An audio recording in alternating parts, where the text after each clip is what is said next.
This first one here is from a viewer who says that he lived for many years as a Catholic. He also became involved with Protestantism.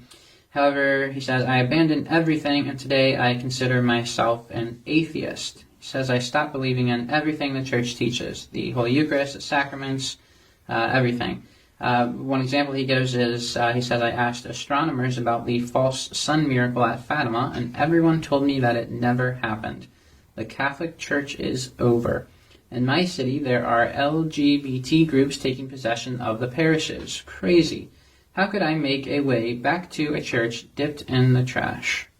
Do you respond to that, Father? Well, if he's making his way back to a church dipped in the trash, he's not making his way back to the Catholic Church.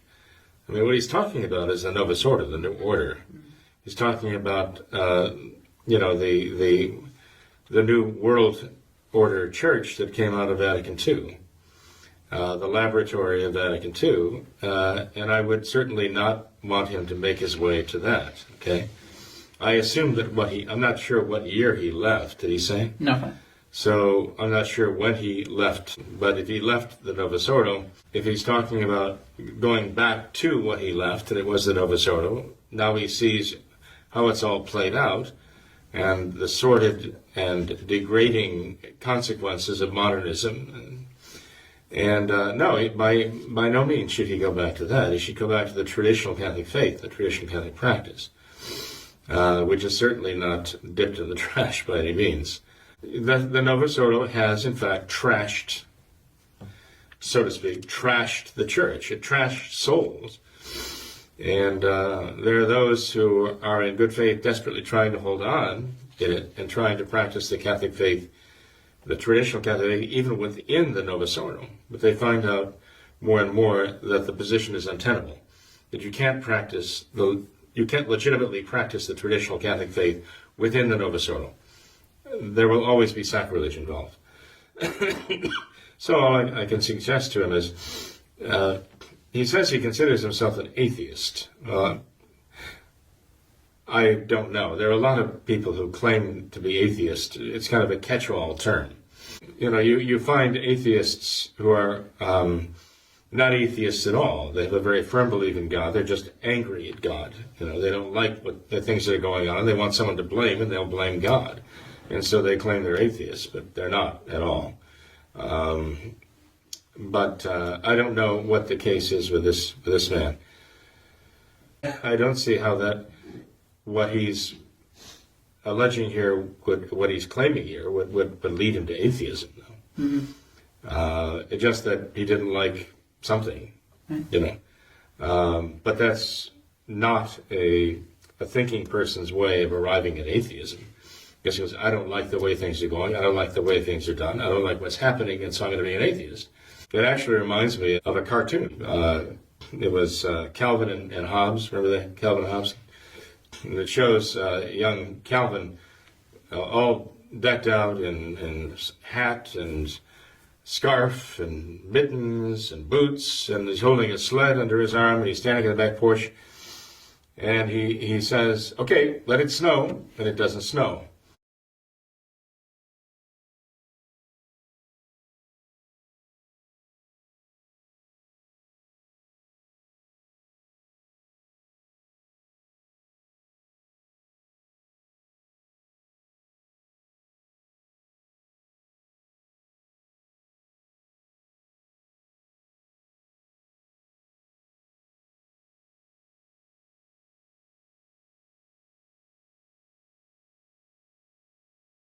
He was actually using that particular construct to portray something that is so true, that we see happen over and over again when it comes to people who profess atheism.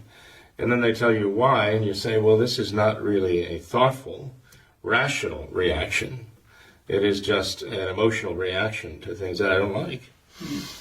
So, no, I don't know. With this particular writer, I don't know.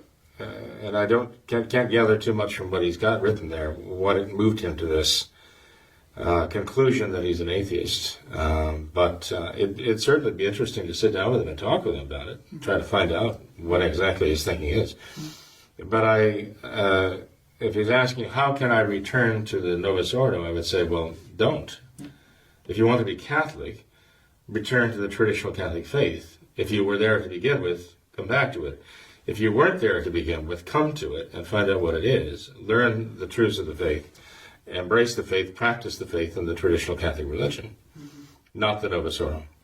Father, when he says, uses that phrase, dipped in trash, I mean, I think in a sense he's exactly right concerning the Novus Ordo. You know, there's the garbage mass that you've mentioned before, where St. Philip and James Church in Columbus, Ohio, back in the 1980s. So an actual garbage mass. And I think this is exactly one of the reasons why the Novus Ordo Church is so awful, because it's it causes people who really don't know any better. They think that this is the Catholic Church. It really kind of stirs up in them a hatred for what they think is the Catholic Church, and then it kind of just they'll totally write off anything that is they believe even associated with that. So it's quite the sad situation. But I'd say at least from the tone that I got from the emails, that there is at least some sort of inkling that he would like to seek out and find the truth. So perhaps there is some reason for hope. Well, the fact that he's thinking in terms of returning to the church, as he knows it, indicates there's something still stirring there. There's grace there, and I'm very grateful to God for that, and I'm very grateful to him for cooperating with that grace and following through.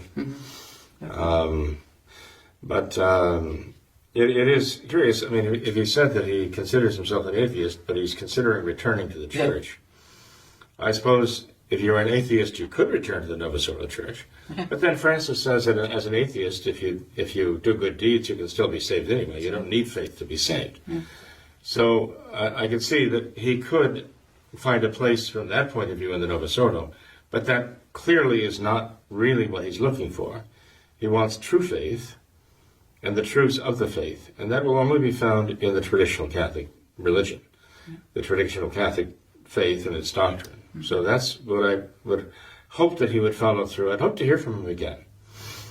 I hope he's not offended by my reference to the Calvin Hobbes thing, but it's just that I've had a number of conversations in the course of my 40-plus years of almost ceaseless travel, it seems, with people who, say that they're agnostics or atheists, and I find it very interesting to talk to them and find out what it actually means. And it turns out it doesn't necessarily fit the word, the vocabulary that they use. Definitely. Well, Father, I'd like to have your answer for another email here from a viewer who said,